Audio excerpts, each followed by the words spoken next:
Hello everyone, welcome once again to another cast of Round 1 of the neogaf StarCraft 2 North American Tournament. This will be between the Drizzle, here as the Orange Protoss, and Xenien as the Red Terran. The map is this one. This odd, very odd map, since no ramps, kind of an odd choke point, but still wallable for Terran because everything is wallable for Terran. It has to be, it's the law. Fairly wide entrance to the natural. Nice little ridge here to abuse these Vespian geysers and bring in air.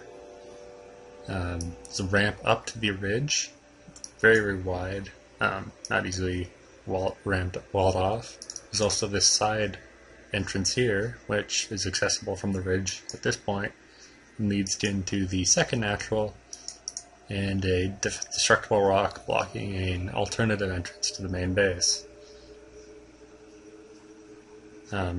This second ramp is accessible by going around these things, these holes, which bring you back up to the normal natural again, which bring you up to the second raised area, the rocky raised outcropping thing, which has your gold and another destructible debris leading to an even quicker way to the third natural and the destructible rocks at the back, and are also where your watchtowers are, which, as it happens, overlooks this other fourth natural here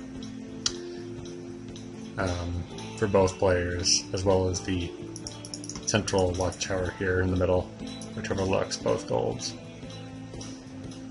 and leads down to Mirrorverse, which is the Protoss' version. So yeah, this is an odd map, to say the least. But you know, Protoss vs. Terran should be interesting. Protoss will certainly appreciate having multiple entrances. Terran doesn't appreciate having to dual barracks right here to wall off, since he's going to have to be lifting and landing whenever he wants his forces in and out. Also, the wider area of the barracks means less of his marines can shoot over to deal with some sort of like cell harass, and of course stalkers can just shoot this for free, and Marine Marauder can engage without lifting off and putting himself at risk for zealots. SCV going out to scout. The Drizzle going for 2-gate. 2-gate with 2 gas. No sideboard. We'll expect him any minute now. More zealots.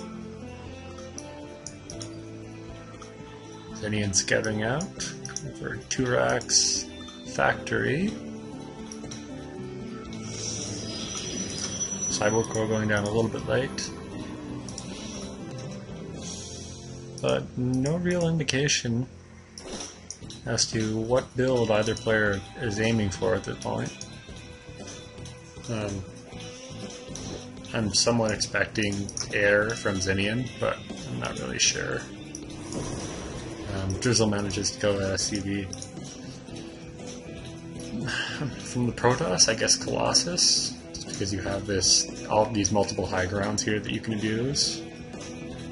And I mean, it's pretty easy just to step down here and engage from this side and step back up. Have the Terran units like funnel up this ramp, leave the defensive positions. It also means that your tanks have to be a little bit out of place. Here, and maybe a couple here, just to defend this entire area. And because there's so many multiple entrances coming from, you know, down here, or even just sneaking through here, it punishes the Terran immobility a bit, especially since as you can see, it's a bit of an S pattern to get to the bases. So even though the map is small, the walk distance is about medium length, which can be a problem for Terran mech.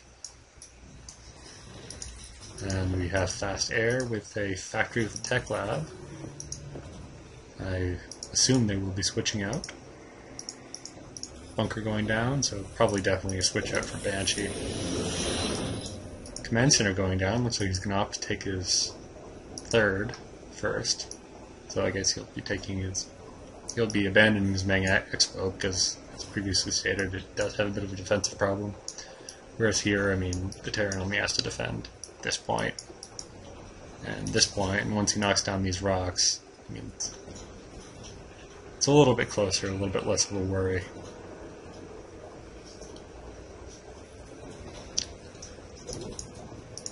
Protoss also expanding oddly, taking his, what I would normally call a fourth, first. Probably not the best idea, because this watchtower overlooks it, and he hasn't attempted to secure it yet. Also, because of these destructible rocks, and because Xenien has opted to take this expand first, he can just knock that down, walk up this ramp, knock these rocks down, walk up here, and yeah. Tanks on the ridge, anything on the ridge really. Just completely deny this base, destroy it with almost no losses. Can't even really engage it safely because you have to go through this shrubbery and you never know what's on the other side. And because of this watchtower here, you'll see whatever you have coming anyway. So on this map I would not advise taking this expand first really from any race. Looks like we have Robo and a Warp Prism out with 3-gate, Chrono, early transfer, this base is coming up operational, trying to knock down these rocks.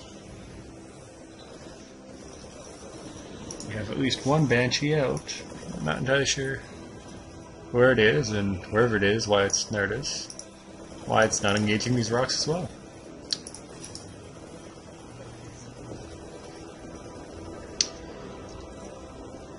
Okay, we have a planetary fortress, probably smart idea, engineering bay, a couple of turrets and a reactor.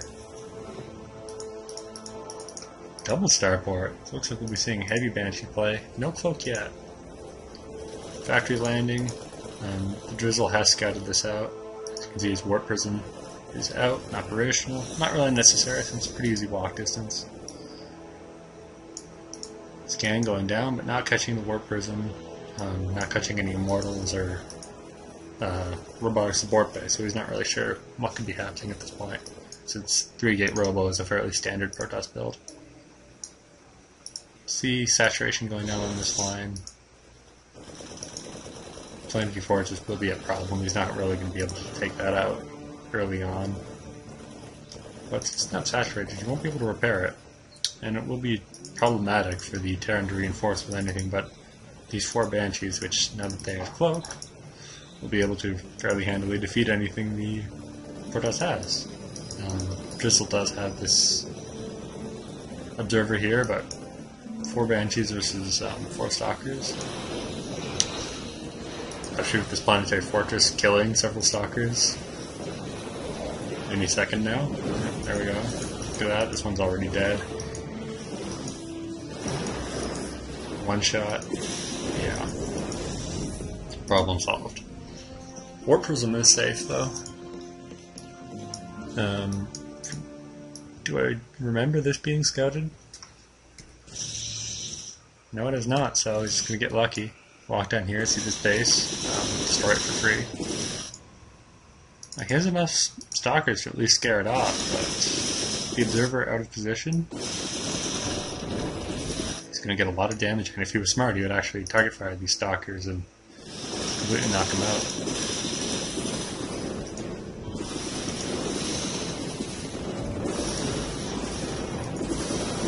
Yeah, that's exactly what he's doing.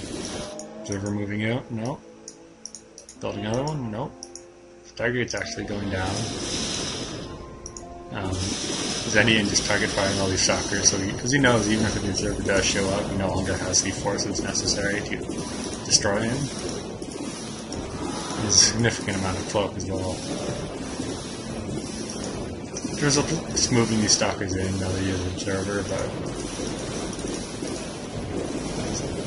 barely even scratching these things.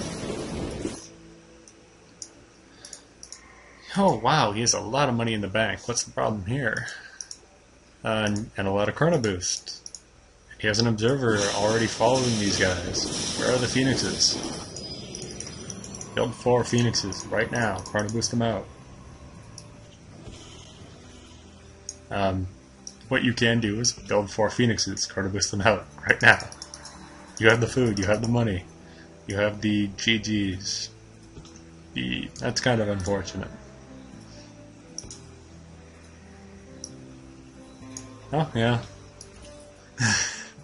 Just realizing that he might have a bit of a fight.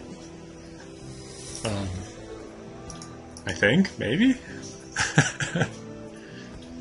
xenien at least wishing him luck. Here comes the Phoenixes. Finally realized he has them. I'm not entirely sure if xenien realizes that the Drizzle has rescinded his GG. But we'll see in a minute. I mean, once these Phoenixes come out. Wow, this observer should be really following these guys.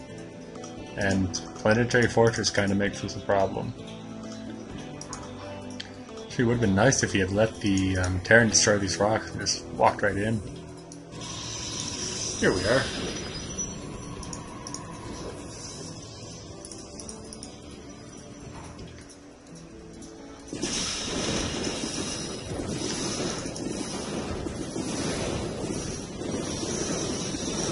Phoenix is coming in, doing a lot of damage. But the observer woefully out of place.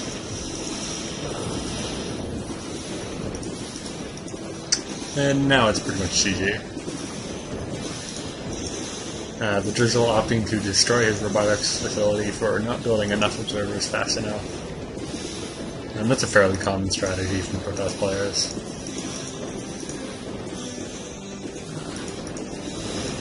There we go.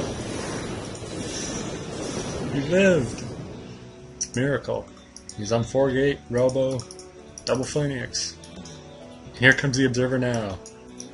A little bit late to the party, but you know. Something got a few Thors. Looks like he's dropped the Banshee play at this point. Just opting to roll him over with mech.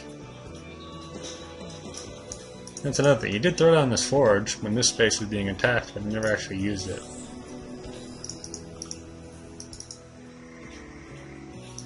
Actually opting to close his warp gate.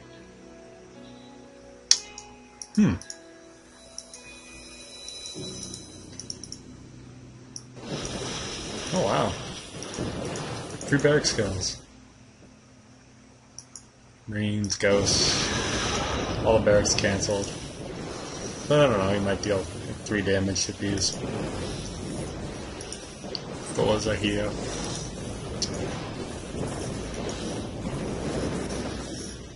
And that just sort of dies. Phoenix Void Rays at this point. Still has a decent amount of money in the bank. Sentries would be nice right about now. Just god-awful amount of force fields right here. Look at all these photon cannons. Kind of wasteful. Oh wow, just leaving the game. Well, I guess he had already GG'd at one point. So, yeah, that's xenien versus the Drizzle. Xenien does go on to the second round, advancing. Thank you, the Drizzle, for coming out and GGing 5 minutes early, just so we know how it would end. Hope to see you in the future, and as Xenien said, better luck next time. Thank you everyone for watching this cast.